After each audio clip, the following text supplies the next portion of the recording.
Siratal ladzina an'amta 'alaihim ghairil maghdubi 'alaihim waladdallin.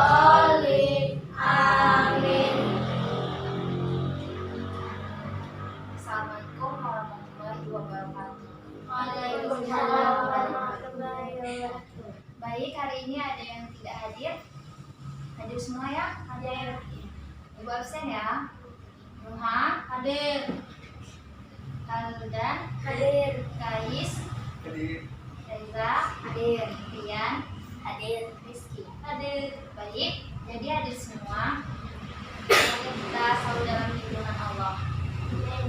Baik, untuk memulai pembelajaran, Ibu akan membahas pembelajaran minggu lalu mengenai puasa.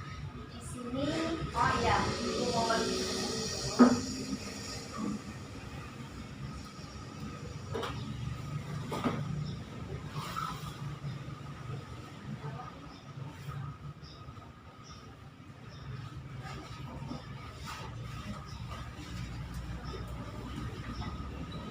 Dan di sini Ibu akan membahas pelajaran minggu lalu. Ada yang masih ingat puasa itu apa? Masih? Nuha, puasa itu apa? Puasa adalah menahan diri dari segala sesuatu yang bisa membatalkan dari terbitnya fajar hingga terbenamnya matahari dengan niat karena Allah SWT. Ya, betul. Ada lagi yang ingin menjawab? Puasa itu apa? Aku. Ya, Alga. Puasa adalah menahan diri dari sesuatu, contohnya menahan makan dan minum. Baik, jadi ya benar semua jawaban dari Nuha dan Aldan. Jadi puasa merupakan rukun Islam yang ketiga. Nah, jadi puasa adalah salah satu ibadah umat Islam yang memiliki arti menahan diri dari segala sesuatu yang membatalkan puasa, yang dapat berupa memperturutkan syahwat, perut dan bagi atau kemaluan sejak terbit fajar sampai terbenamnya matahari dengan niat khusus. Nah, di sini Ibu anggap selesai pembelajaran minggu lalu. Jadi minggu ini Ibu akan membahas tentang zakat fitrah dan zakat mal. Di sini poin-poinnya yaitu yang pertama, pengertian dan dasar hukum zakat fitrah dan zakat mal. Yang kedua, syarat wajib zakat fitrah dan zakat mal. Yang ketiga, waktu pelaksanaan zakat fitrah dan zakat mal. Dan yang keempat, orang-orang yang berhak menerima zakat fitrah dan zakat mal. Dan yang kelima yaitu hikmah zakat. Nah, di sini pembelajaran tujuan. Jadi tujuan pembelajaran zakat fitrah dan zakat mal itu yaitu peserta didik dapat menjelaskan zakat fitrah dan zakat mal serta menerapkannya di dalam kehidupan sehari-hari. Melalui kegiatan pembelajaran dengan pendekatan saintifik dengan metode problem based learning, sehingga peserta didik dapat menjelaskan pengertian zakat fitrah dan zakat mal. Nah, menjelaskan syarat wajib, waktu pelaksanaan, orang yang berhak menerima zakat, serta hikmah dari zakat dengan terakhir, serta menghayati dan mengamalkan karakter jujur, peduli dan bertanggung jawab, serta dapat mengembangkan kemampuan berpikir kritis, jujur, bervalorisasi, berkreasi dan berliterasi. Nah, di sini selanjutnya kita akan membahas tentang zakat fitrah dan zakat mal. Apa sih zakat fitrah dan zakat mal? Jadi zakat fitrah dan zakat mal. Ibu di sini akan menjelaskan tentang zakat fitrah. Nah, di sini ada yang tahu zakat fitrah itu apa? Tahu. Belum tahu ya. Jadi zakat fitrah adalah Jadi di sini Ibu akan menjelaskan tentang zakat fitrah dan zakat mal. Nah, di sini Ibu akan menjelaskan apa sih itu zakat fitrah. Nah, di sini zakat fitrah adalah sejumlah harta yang wajib ditunaikan nafkah dan setiap orang yang nafkahnya ditanggung olehnya dengan syarat-syarat tertentu.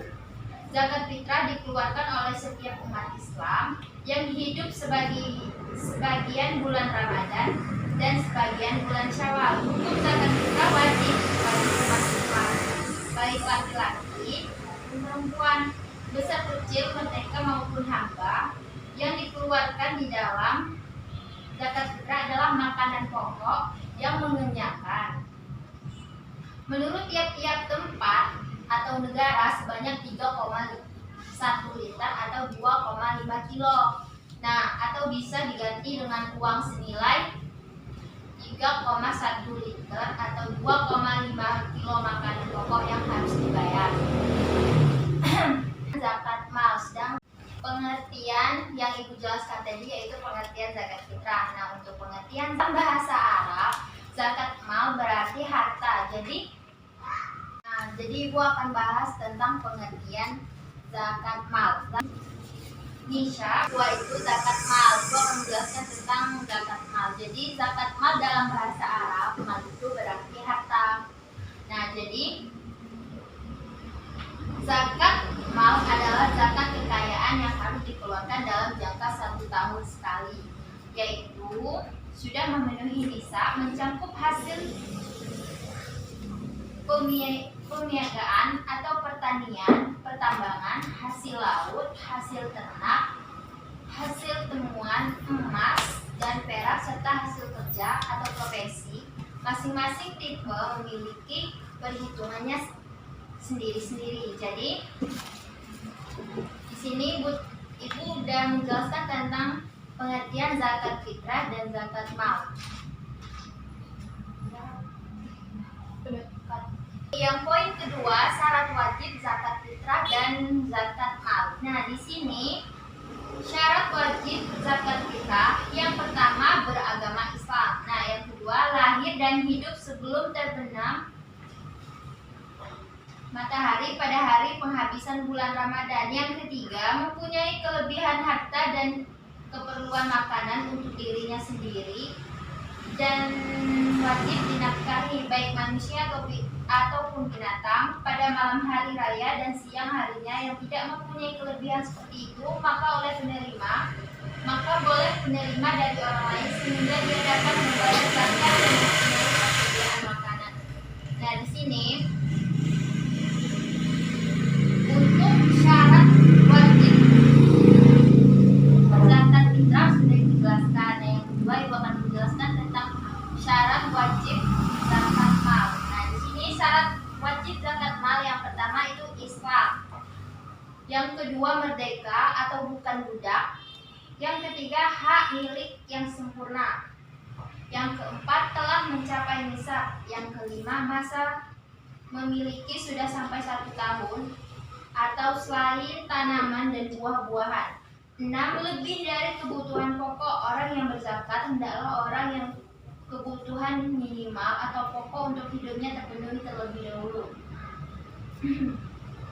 Dan yang ketujuh, bebas dari hutang. Bila individu memiliki hutang yang bila dikonversikan ke harta yang dizakatkan mengakibatkan tidak terpenuhinya nisab dan akan dibayar pada waktu yang sama, maka harta tersebut bebas dan dari kewajiban zakat. Nah, yang ketiga, waktu pelaksanaan zakat fitrah dan zakat mal. Di sini gua akan menjelaskan terlebih dahulu waktu pelaksanaan zakat fitrah dan zakat mal. Di sini waktu zakat fitrah, waktu yang wajib membayar zakat fitrah adalah ketika terbenam matahari pada malam Idul Fitri. Adapun beberapa waktu dan hukum membayar zakat fitrah pada waktu itu adalah yang pertama, waktu mubah awal bulan Ramadan sampai hari penghabisan Ramadan. Yang kedua, waktu wajib mulai terbenamnya matahari dan di akhir bulan Ramadan. Yang ketiga, waktu sunnah sesudah sholat subuh sebelum sholat Idul Fitri. Dan yang keempat, waktu makruh sesudah sholat Idul Fitri tetapi sebelum terbenam matahari pada hari raya Idul Fitri. Nah, di sini Ibu akan menjelaskan tentang waktu pelaksanaan zakat mal. Di sini waktu pelaksanaan zakat mal, yaitu ketika harta kekayaan telah mencapai nisab dan haulnya, di mana nisab merupakan batas terendah jumlah harta yang dimiliki dan haul adalah waktu yang harus dipenuhi dari kepemilikannya harta kekayaan. Nah, di sini Ibu akan menjelaskan poin keempat, orang-orang yang berhak menerima zakat fitrah dan zakat mal. Dan di sini Ibu akan menjelaskan poin keempat, yaitu orang-orang yang berhak menerima zakat fitrah dan zakat mal. Yang pertama yaitu fakir, yang kedua miskin, yang ketiga amin atau panitia zakat, yang keempat mualaf, yaitu orang yang baru masuk Islam, yang kelima hamba sahaya, yaitu orang yang mempunyai perjanjian, yang keenam harimin, yaitu orang yang berhutang untuk sesuatu kepentingan, yang ketujuh sabilillah, yaitu orang yang berjuang dengan sukarela, dan yang ke-8 ibnu sabil atau musafir, yaitu orang yang berkekurangan. Nah, itu adalah orang yang berhak menerima zakat fitrah dan zakat mal. Nah, untuk poin kelima yaitu hikmah zakat. Di sini ada empat poin hikmah zakat. Yang pertama,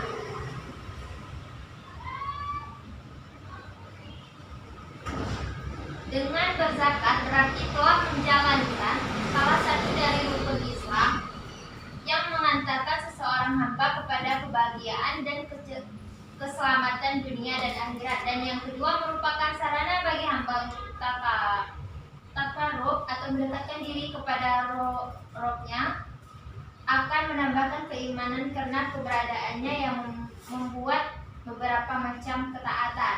Yang ketiga, membayar zakat akan mendapatkan pahala besar yang berlipat ganda. Yang keempat, zakat merupakan sarana penghapus dosa seperti yang pernah disabdakan Rasulullah SAW. Dalam pembahasan ibu hari ini, ada yang ingin bertanya tentang zakat fitrah dan zakat mal? Ya, Noha. Ayo, menanyakan. Bolehkah menambah zakat fitri dengan niat sedekah?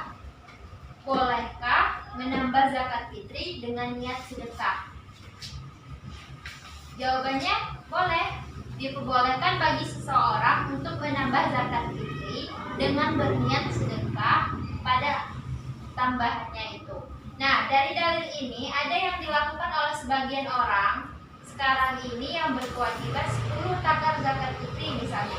Dia membeli 1 karung berisi beras yang isinya lebih dari 10 takar zakat fitri. Dia keluarkan bersama-sama baik dari dirinya maupun dari penghuni rumahnya. Perbuatan ini boleh apabila penghuni rumahnya diyakini bahwa isi karung itu setara dengan kewajiban zakatnya atau justru lebih banyak, karena takaran zakat fitri bukanlah suatu keharusan mutlak kecuali sekedar untuk diketahui standar ukurannya. Apabila kita telah mengetahui ukuran yang terdapat di dalam karung ini lalu kita berikan kepada orang fakir, maka itu tidak mengapa. Jadi boleh ya, jadi boleh untuk seseorang yang akan menambah zakat fitri dengan niat sedekah. Nah, jadi selanjutnya ada yang ingin bertanya lagi mengenai zakat fitri dan zakat mal? Saya, Ya. apakah pembantu rumah tetangga wajib bayar zakat fitri? Apakah pembantu rumah tangga wajib membayar zakat fitri? Jawabannya yaitu pembantu rumah tangga wajib membayar zakat fitri karena ia juga seorang muslim. Akan tetapi apakah ia menanggung zakatnya sendiri atau kewajibannya majikan? Dan di sini hukumnya asalkan zakat yang ia tanggung sendiri, akan tetapi jika majikan ingin menanggung zakat fitrinya maka tidak mengapa.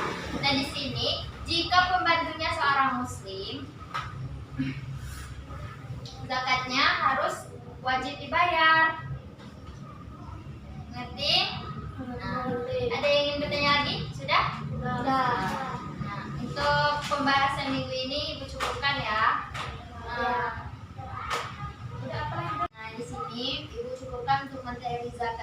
dan zakat mal.